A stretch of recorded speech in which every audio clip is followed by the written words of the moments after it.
एक छोटे से गांव के कुछ लोगों के बीच एक भूतिया किला था।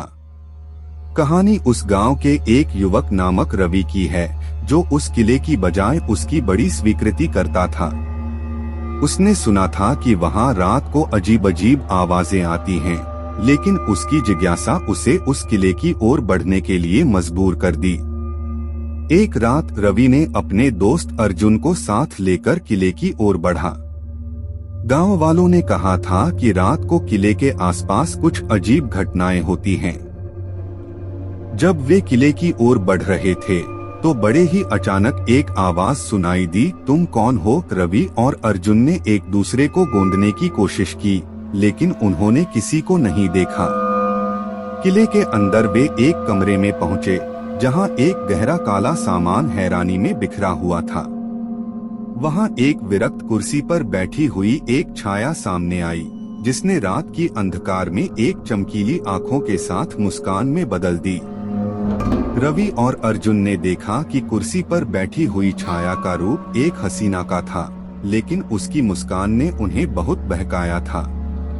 उस हसीना ने कहा, तुम्हें यहाँ कैसे पहुँचने का हक हुआ? रवि ने विनम्रता से कहा, हम यहाँ आए हैं क्योंकि हमें सुना था कि यहाँ रात को अजीब आवाजें सुनाई देती हैं। हसीना ने हंसते हुए कहा, तुम लोग गांव वालों से कितनी आसानी से डरा दिए गए हो।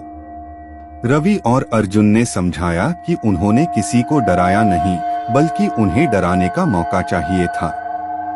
हसीना ने कहा, अगर तुम इस किले में रात बिताना चाहते हो तो तुम्हें मेरे साथ एक शर्त मान्य करनी होगी। रवि और अर्जुन ने सहमति दी और उन्होंने हसीना के साथ रात बिताने का निर्णय किया। रात का समय बढ़ता गया और किले में अजीब अजीब आवाजें आना शुरू हो गए। हसीना ने रवि और अर्जुन को गहरे रहस्यों के साथ बहुतात्मक साक्षात्कार के लिए बुलाया।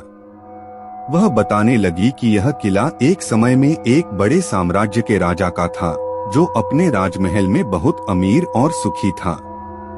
लेकिन एक दिन उसने एक गरीब युवक को अन्न और बसेरा नहीं देने का निर्णय किया। उस युवक ने अपनी गरीबी और उत्साह से दुखी राजा को बदलने का प्रयास किया, लेकिन राजा ने उसे ठुकरा दिया। गुस्से में आया गरीब युवक ने राजा को शाप दिया कि इस किले में सभी आत्माएं उसके अत्याचार का प्रतिशोध लेंगी। राजा ने उस युवक को मौत के श्राप के लिए हंसते हुए ठुकरा दिया। इसके बाद से रात्रि में किले में अजीब अजीब आवाजें आने लगीं और लोग इसे भूतिया मानने लगे। रवि और अर्जुन ने सुनकर हसीना की कहानी को ध्यान से सुना और उन्हें यह लगा कि कहानी सिर्फ एक किले की नहीं, बल्कि उसके भूतिया होने की भी थी। रात का समय आगे बढ़ता गया और धीरे धीरे वे तीव्र हवाएं सुनने लगे। एक अजीब सी धुंधली आवाज सुनाई दी, जैसे कोई रो रहा हो। हसीना ने कहा, यह वह आत्मा है जो राजा का दुख बचाया है और वह अब शांति पा रहा है।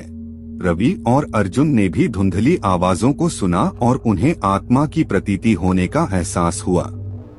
उन्होंने राजा के साथ हसीना की मदद करने का निर्णय किया और सभी गांव वालों को भी इसे समझाया।